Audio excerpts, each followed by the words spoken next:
And welcome to my channel Time Species. Today's question is an isosceles right triangle has area 8 cm square. The length of the hypotenuse is. तो यहाँ पर आपको एक isosceles right angle triangle दे रखा है, इस type का कुछ right angle triangle आपको दे रखा है, ठीक है। तो इस राइट एंगल ट्राइंगल जो है इसमें आपका जो एरिया है वो 8 सेंटीमीटर स्क्वायर, मतलब जो आपको इसमें एरिया गिवन है वो है 8 सेंटीमीटर का स्क्वायर। तो आपको इसमें हाइपोटेनस फाइंड करना है, हाइपोटेनस इसका कितना होगा, ठीक है। तो हाइपोटेनस जो है ये वाला होता है आपका हाइपोटेनस, ये वाली साइड ये कितनी है इसमें ये आपको फाइंड आउट करना है। तो ये करने के लिए आपको क्या करना पड़ेगा, सबसे पहले एरिया क्या होता है आपकी ट्राइंगल का, तो ये ध्यान देंगे एरिया क्या होता है। तो देखो एरिया जो होता है किसी भी ट्राइंगल का वो होता है 1/2 इंटू बेस इंटू हाइट, ये होता है, ठीक है। ये एरिया का होता है। अब यहाँ पर देखो आपके पास जो ये इस तरह का जो ट्राइंगल है राइट एंगल ट्राइंगल, इसमें क्या है, इसका अगर मैं नाम दे दूँ ए बी सी, तो यहाँ पर आइसोस्केलेस ट्राइंगल बोला जिसकी दो साइड इक्वल होती है। तो यहाँ पर ए बी इक्वल होगा बी सी के, और आपको फाइंड आउट करना ये, ठीक है। ये है डायग्राम। तो आपकी जो दो जो है लाइंस हैं इन दोनों को फाइंड आउट करने के लिए परपेंडिकुलर और बेस ये दोनों आपस में क्या होंगे, सेम होगा। ए बी जो बराबर होगा वो ए सी के, क्यों होगा क्योंकि आइसोस्केलेस ट्राइंगल है ना ये। चलो अब ये करने के लिए हम स्टार्ट करते हैं।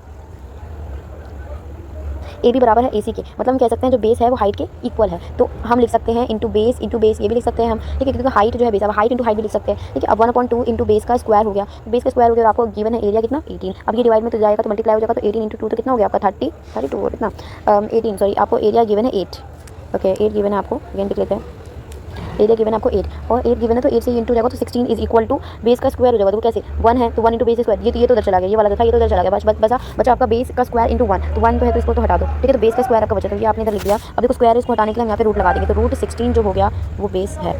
तो यहाँ पे जो हमारा बेस है वो रूट 16 है। तो इसको भी अगर हम ट्रांसफॉर्म करें तो यहाँ पर बेस जो आएगा वो अगर रूट 16 4 इंटू 4 जो होता है 16 होता है ना, तो हम यहाँ लिख सकते हैं 4 सेंटीमीटर जो आया वो हमारा बेस आ गया। तो बेस आ गया, तो अब इसको फाइंड आउट करने के लिए हमारे पास जो था रेक्टेंगल, अब तो पाइथागोरस थ्योरम लगाना पड़ेगा हमें, पाइथागोरस थ्योरम जो है आपको अब यहाँ पर लगाना पड़ेगा। तो पाइथागोरस थ्योरम का फॉर्मूला क्या होता है, हाइपोटेनस का square is equal to perpendicular का स्क्वायर प्लस में व्हाट बेस का स्क्वायर। तो बेस यहाँ पे आपको कितना है, बेस जो है यहाँ पर डायग्राम में देखेंगे ये हमारा ए है, ये हमारा बी है और ये हमारा सी है। तो ए बी का स्क्वायर प्लस में बी सी का स्क्वायर, ये कह सकते हैं परपेंडिकुलर हमारा ए बी है और प्लस में बी सी है, तो प्लस में बी सी है, इन दोनों का square is equal to hypotenuse square मतलब कि ए सी का स्क्वायर। तो अब यहाँ पर हमें ए सी फाइंड आउट करना है, तो ए सी के स्क्वायर को हम एज इट इज रहने देंगे, ए बी का स्क्वायर और बी सी मतलब परपेंडिकुलर हमारा आया 4 का स्क्वायर है ना, 4 था और हम स्क्वायर लगा देंगे प्लस में 4 का स्क्वायर। अब यहाँ पर हम क्या देख रहे हैं कि 4 का स्क्वायर तो 16 प्लस में 16, तो आपका क्या हो गया 32 हो गया, 16 to 16। अब तो 4 इंटू 4 था, 4 का स्क्वायर मतलब कि क्या है 4 इंटू 4 और प्लस में है 4 इंटू 4, तो इस तरह से जो है आ गया। अब यहाँ देखेंगे 16 प्लस में 16 आया 4 का स्क्वायर प्लस में 4,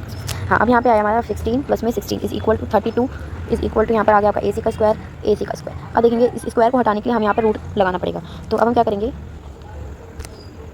अब हम लगेंगे ए सी इज इक्वल टू 32 हमारा आया था, तो यहाँ पर जो स्क्वायर था उसको हम रूट में ले आएंगे, तो रूट 32। तो हमारा जो एरिया कह रही है हाइपोटेनस जो आया वो हमारा कितना आया है, हाइपोटेनस जो आया वो हमारा आया है अब रूट 32 सेंटीमीटर, राइट। हाइपोटेनस जो आया आपका वो आया है रूट 32 सेंटीमीटर, ओके। तो यही था आपका इस क्वेश्चन का आंसर, रूट 32 सेंटीमीटर स्क्वायर।